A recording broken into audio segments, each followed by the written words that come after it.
सुप्रभात बच्चों। पूर्व की कक्षा में हम लोगों ने कबीरदास जी द्वारा रचित पदावली के प्रथम पद का अध्ययन किए थे। आज हम लोग द्वितीय पद का अध्ययन करेंगे।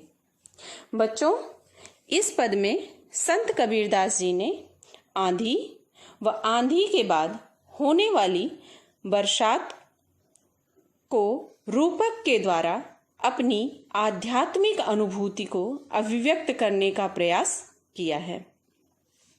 बच्चों, आप लोग कल्पना कीजिए कि सरपत और बांस से बना हुआ एक घरौंदा है।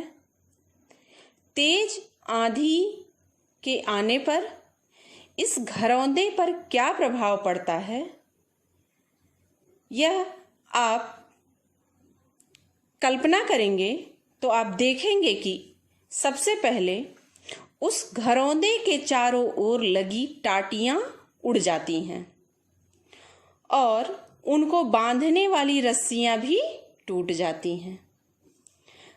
छप्पर को सहारा देने वाली थूनें और शहतीरे भी टूटकर गिर जाती हैं और ऊपर का छप्पर टूटकर नीचे गिर जाता है, जिससे नीचे रखे हुए मिट्टी के बर्तन टूट जाते हैं और इसके बाद जो वर्षा होती है तो उस वर्षा के जल से उस घर का स्वामी भी भीग जाता है।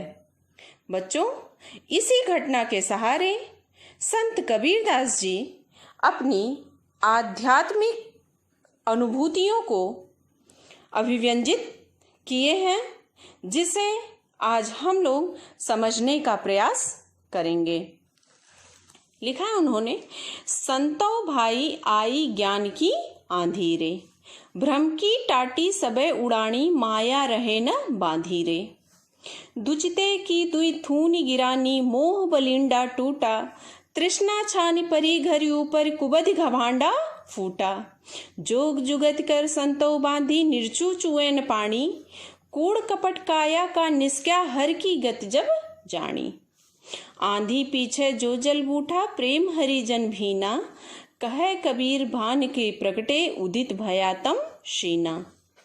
बच्चों, इसका प्रसंग है, प्रस्तुत पद में संत कबीरदास जी ज्ञान की प्राप्ति होते ही माया पर आधारित समस्त विकारों के नष्ट हो जाने की प्रक्रिया का वर्णन करते हुए कहते हैं कि संतो भाई आई ज्ञान की आंधी रे, कि हे संतों, मेरे जीवन में ज्ञान रूपी आंधी आ चुकी है। भ्रम की टाटी सबे उड़ानी माया रहे न बांधी रे, कहते हैं जिसके कारण भ्रम की टाटी संपूर्ण रूप से उड़ गई है और हर तरह के सांसारिक बंधन में बंधने वाली रस्सी भी टूट गई है। दुचिते की दोई थूनी गिरानी मोह बलिंडा टूटा। दुचिते अर्थात दो तरफ जाने वाला चित्त, अर्थात कभी ईश्वर सत्य है इस तरफ जाने वाला, कभी संसार सत्य है इस तरफ जाने वाला। जो चित्त की दो अवस्था रूपी थूनी थी वह गिर चुकी है और मोह बलिंडा टूटा और मोह रूपी बेड़ा या सहतीर भी टूट चुका है। तात्पर्य है कि समस्त सांसारिक संरचनाओं को स्थिरता देने वाला मोह रूपी बेड़ा टूट चुका है, अर्थात अब संसार के किसी भी संबंध में मेरी आसक्ति नहीं रह गई है।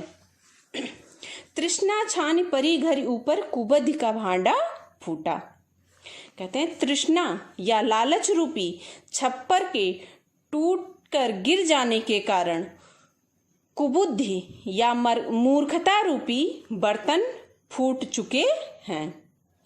तात्पर्य है बच्चों कि व्यक्ति जो कुछ भी संसार में करता है उसकी सर्वोच्च उपलब्धि लालच के रूप में दिखाई पड़ती है। इसी कारण संत कबीरदास जी घर में सर्वोच्च स्थान पर स्थित रहने वाली छप्पर की तुलना लालच से की है और कुबुद्धि की तुलना बर्तन से करने के पीछे भी यही कारण है कि जिस प्रकार बिना बर्तन के कोई चीज इकट्ठी करके रखी नहीं जा सकती है, उसी प्रकार बिना कुबुद्धि के कोई भी गलत तर्क, गलत तथ्य, गलत विचार, गलत भाव इत्यादि व्यक्ति के भीतर इकट्ठे नहीं हो सकते हैं। जोग जुगत कर संतव बांधी निरचू चुए न पानी। आगे कहते हैं कि योग और युक्तियों के द्वारा शरीर को सुदृढ़ कर परमात्मा की प्राप्ति के लिए साधु संतों ने जो मार्ग बताया था, अर्थात योग मार्ग, अब उसकी भी आवश्यकता नहीं है। कहने का अभिप्राय क्या है?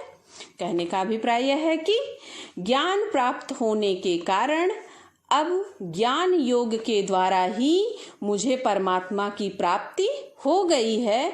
अब राजयोग या हठ योग की आवश्यकता नहीं है। कूड़ कपट काया का निष्क्या हर की गति जब जानी। आगे कवि कहते हैं कि शरीर का समस्त कपट या पाखंड रूपी कूड़ा भगवान का स्वभाव जानकर निकल गया। अर्थात जब भगवान की स्थिति या उनके स्वभाव का ज्ञान हो गया, तब मन से समस्त विकार एवं कपट दूर हो गए। आंधी पीछे जो जल बूठा प्रेम हरिजन भीना।